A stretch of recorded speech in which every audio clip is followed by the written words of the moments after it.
വിഷമം കൊണ്ടുവരാതെ ഞാൻ 2 കഴിച്ചത്. നിനക്കറിയോ, എന്റെ ഏറ്റവും ആദ്യത്തെ അരങ്ങേറ്റം മുടങ്ങിയിട്ട് പോലും ഞാൻ ഇത്രയും വിഷമിച്ചിട്ടില്ല. രാപ്പകലില്ലാതെ 2 ആഴ്ചയാണ് ഞാൻ പ്രാക്ടീസ് ചെയ്തത്. അറിയാലോ രാധയ്ക്ക്. ഈശ്വര, ആ MLA നശിച്ചു പോട്ടെ ഈശ്വര. ചടങ്ങ് കുളവായതിലല്ല സങ്കടം, അവന്റെ ഭരതനാട്യം മുടങ്ങിയില്ല. എടോ മാനേജരെ, എല്ലാം ക്ലോസ് ചെയ്തേക്ക്, പ്രോഗ്രാം കഴിഞ്ഞു. അങ്ങനെ ഞാൻ എത്താത്തതിന്റെ പേരിൽ വിവാഹ വാർഷികം കുളവായി. ആ രാത്രി പോയതാണ്. ഇപ്പൊ 2 ആഴ്ച. ഏയ്, സാറ് ചെയ്തത് ഒരു ജീവകാരുണ്യ പ്രവർത്തനല്ലേ? അതിപ്പോ MLA ആയാലും കള്ളനായാലും സാറൊരു മനുഷ്യജീവനല്ലേ രക്ഷിച്ചേ? ഇത് മനസ്സിലാക്കാതെ പോയ സാറിന്റെ ഭാര്യ വീട്ടുകാരും തന്നെയാണ് ഹിപ്പോക്രാറ്റുകള്. എന്താ ഹിപ്പോക്രാറ്റ്? സാറൊരു ഡോക്ടറായതിന്റെ പേരിൽ ആ സ്റ്റാൻഡേർഡ് വേണമല്ലോ എന്ന് വിചാരിച്ച് പറഞ്ഞാണ്. ഞാൻ വീട്ടിലിങ്ങനെയൊന്നും പറയാറില്ല ഏട്ടാ. ഈ ചെറിയ കാര്യത്തിനാണ് ചേച്ചി പെട്ടി നോക്കിയിട്ട് പോയേ?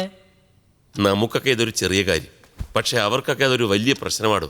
പിന്നെ ഈ പോക്ക് ആദ്യത്തെ ഒന്നും അല്ലല്ലോ. ഡോക്ടറെ, ഇതങ്ങനെ വിട്ടുകൊടുക്കരുത് ഡോക്ടറെ. ഇപ്പൊ തന്നെ ഡോക്ടർ, ഈ പ്രശ്നം എൻ്റെ കൂടി ഒരു പ്രശ്നമായി മാറിയിരിക്കുകയാണ്. എൻ്റെ ജീവൻ പോയാലും ശരി, ഞാൻ ഡോക്ടറെ കൂടെ തന്നെ ഉണ്ട് കേട്ടാ.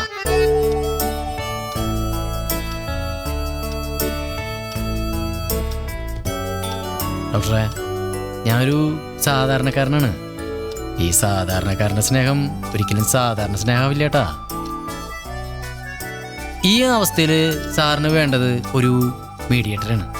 ഇതത്ര വലിയ അന്താരാഷ്ട്ര പ്രശ്നമൊന്നുമല്ല, യൂഷ്വൽ ഫാമിലി മാറ്റർ. അതങ്ങ് താനേ തീർന്നോളൂ. ഇതാണ് പ്രശ്നം. നമ്മൾ നിസ്സാരമായിട്ട് കാണുന്ന പല പ്രശ്നങ്ങളായിരിക്കും പിന്നെ അന്താരാഷ്ട്ര പ്രശ്നങ്ങളായിട്ട് വളരണേ. സാറേ, സമൂഹത്തിലെ ഏറ്റവും വലിയൊരു ആളാണെങ്കിലും ഒരു 100 പേരെ ഉപദേശിക്കാൻ കഴിവുള്ള ആളാണെങ്കിലും ശരി, കുടുംബത്തിലൊരു പ്രശ്നം വന്നിട്ടുണ്ടെങ്കിലേ സോൾവ് ചെയ്യാൻ പറ്റില്ല, നിന്ന് വെട്ടി വേർക്കും. അപ്പം എന്തുട്ടാ ചെയ്യുക? വേറൊരാളുടെ സഹായം തേടും. എന്തുണ്ട് സാറേ, ലോകത്തിലെ ഏറ്റവും വലിയ ക്രിക്കറ്റ് കളിക്കാരനല്ലേ സച്ചിൻ ടെണ്ടുൽക്കർ, അങ്ങോർക്കും ഇല്ലേ സഹായത്തിനൊരു കോച്ച്? സാറേ, ഞാൻ എന്നെ തന്നെ സൂചിപ്പിച്ച് പറയണല്ലേട്ടാ. നമ്മളിതുപോലത്തെ എത്ര കേസുകൾ അറ്റൻഡ് ചെയ്തിട്ടുള്ള സാറേ.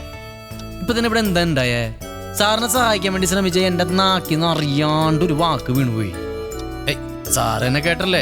നാക്കിന്ന് വീണ വാക്കും മൊബൈലിൽ നിന്ന് പോയ മെസ്സേജും 2 ഒരുപോലെയാ. വിട്ട് കഴിഞ്ഞാൽ പിന്നെ തിരിച്ചു പിടിക്കാൻ പറ്റില്ല. പക്ഷെ ഇത് ഞാൻ എങ്ങനെയെങ്കിലും തിരിച്ചു പിടിക്കും സാറേ. എന്താ അമ്മായി ഞാൻ ഈ കേട്ടത്? ചേച്ചി പോവാൻ പോയിന്നോ? കേട്ടിട്ട് കൈയും കാലും വരച്ചിട്ട് വയ്യ. ഈ വാർത്ത കേട്ട് ഡാൻസ് ചെയ്തോണ്ടിരുന്ന എന്റെ ചുവടെല്ലാം തെറ്റിപ്പോയിന്നേ. പട്ടിക്ക് മീശയുണ്ടായിട്ട് അമ്പട്ടന് എന്ത് കാര്യം?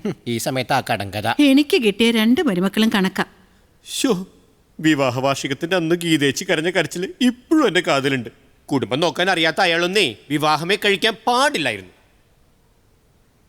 ഞാൻ എത്ര തവണ പറഞ്ഞതാ എന്റെ കലാക്ഷേത്രത്തിന്റെ അടുത്തൊരു AC ക്ലിനിക്ക് തുടങ്ങാൻ. രാവിലെ 10 മണിക്ക് തുറക്കുക, 5 മണിക്ക് അടയ്ക്കുക, ഞായറാഴ്ച തുറക്കാതിരിക്കുക.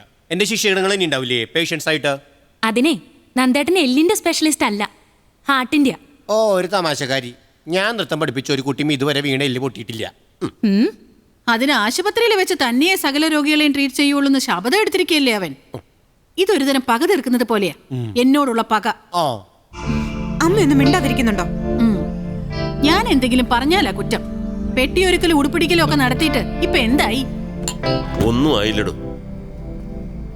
പേരെടുത്തൊരു ഡോക്ടറായി എന്നല്ലാതെ കുടുംബജീവിതത്തിൽ ഈ നന്ദഗോപൻ ഒന്നും ആയില്ല. തനിക്കറിയോ, ചികിത്സ കിട്ടാതെ റോഡരികിൽ കിടന്ന് മരിച്ച ഒരച്ഛൻ്റെ മകനാ ഞാൻ.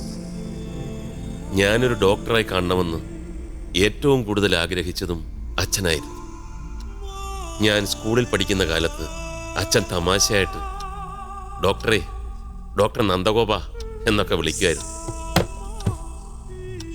പക്ഷെ അച്ഛൻ ആഗ്രഹിച്ചതുപോലെ രോഗികളുടെ മനസ്സറിയുന്ന ഒരു ഡോക്ടറായിട്ട് ഞാൻ വന്നപ്പോൾ അത് കാണാൻ അച്ഛൻ മാത്രം ഇല്ലാതെ പോയി. സാറേ, സാറിങ്ങനെയൊക്കെ പറഞ്ഞാ ഞങ്ങൾക്ക് അറിയൂട്ടാ. ദുഃഖമുണ്ടോ? ഒരുപാട് ദുഃഖമുണ്ട്. എന്റെ കൺമുമ്പിൽ വെച്ച് ഒരു മനുഷ്യജീവനും പൊലിയരുതെന്ന് ആഗ്രഹിക്കുന്നത് കുറ്റമാണ്. ഒരു കുറ്റമല്ല. കൃത്യമായിട്ട് ജോലി ചെയ്യുന്നത് കുറ്റമാണ്. അതും കുറ്റമല്ല. സഹിച്ചു, ഒരുപാട് സഹിച്ചു. ഇനി വയ്യ. താൻ ഒന്നുകൂടെ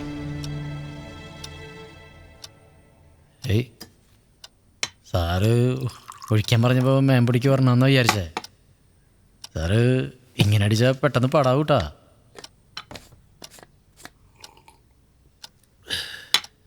സത്യത്തിൽ ഗീതയുടെ വീട്ടുകാർ ഡോക്ടറായ നന്ദഗോപനെ വിലയ്ക്ക് വാങ്ങുമായിരുന്നു. അച്ഛനുണ്ടാക്കിയ കടം വീട്ടാൻ എനിക്കതിന് നിന്നു കൊടുക്കേണ്ടിയും വന്നു. അവളുടെ അമ്മയ്ക്ക്, എന്തിന് ഗീതയ്ക്ക് പോലും ഇപ്പോഴെൻ്റെ ഡോക്ടർ എന്ന പദവി മാത്രം മതി. ഡോക്ടറുടെ ഭാര്യ എൻ്റെ മരുമകൻ ഡോക്ടറാണ്. അത് ഭയങ്കര കഷ്ടമായി പോയി സാറേ. നിനക്കറിയോ, എൻ്റെ അമ്മയും പെങ്ങളെയും കൂടെ നിർത്താൻ പോലും അവർ സമ്മതിച്ചിട്ടില്ല. അമ്മയ്ക്ക് വൃത്തിയില്ല, പെങ്ങൾക്ക് സ്റ്റാറ്റസ് കുറവ്.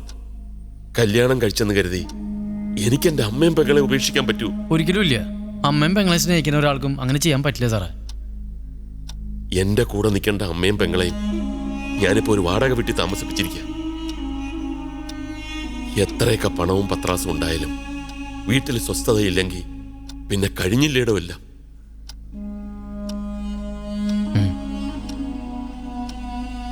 ആളുകളുടെ മുമ്പിൽ പേര് കേട്ട ഹാർട്ട് സ്പെഷ്യലിസ്റ്റ്.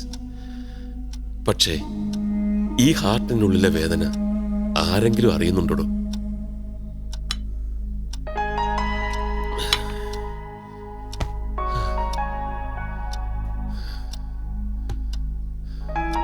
അറിയണ്ട് സാറേ.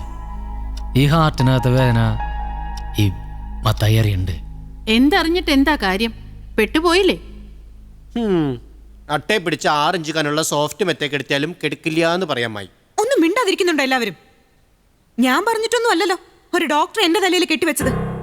കല്യാണ നിശ്ചയം കഴിഞ്ഞത് മുതൽ എന്റെ മോളെ ഡോക്ടർ കെട്ടാൻ പോകുന്നു, എന്റെ മോളെ ഡോക്ടർ കെട്ടാൻ പോകുന്നു എന്ന് വിളിച്ചു കൂവായിരുന്നില്ലേ? അതേടി കൂവി. മക്കൾക്ക് നല്ലത് വരണമെന്ന് വിചാരിച്ചതാണോടി ഞാൻ ചെയ്ത തെറ്റ്? അയ്യോ, ഇങ്ങനെ ഹീറ്റ് ആവില്ലമായി. ഇതാ കൊക്കിലൊതുങ്ങുന്നതേ കൊത്താവൂന്ന് ഞാൻ പറയണത്. ഉദാഹരണത്തിന് ദേ എന്നെ തന്നെ നോക്കിയേ. അമ്മായി എന്നെ ഒതുക്കി കൊക്കിലൊന്ന് കൊത്തിയതല്ലേ? എന്നിട്ട് ഇന്നേ വരെ ആ അണ്ണാക്കിന് ഞാൻ ഇറങ്ങിയിട്ടുണ്ടാ? അമ്മായി പറയണത് കേക്കൂ, അമ്മായി പറയണതേ അനുസരിക്കൂ. അങ്ങട് ചാടാൻ പറഞ്ഞ അങ്ങട് ചാടും, ഇങ്ങട് ചാടാൻ പറഞ്ഞ ഇങ്ങട് ചാടും. അതല്ലേ രാധയാണത്തം? എന്നെ കൊണ്ടൊന്നും പറയിക്കണ്ട. അല്ല, പറയണം. നീ പറഞ്ഞതുപോലെ എല്ലാം മനസ്സ് തുറന്ന് പറയണം, എന്നാലേ ശരിയാവും. ആ അതാണ് സാറിന്റെ മീറ്റർ ഇപ്പോഴാണ് വർക്ക് ചെയ്ത് തുടങ്ങിയത്.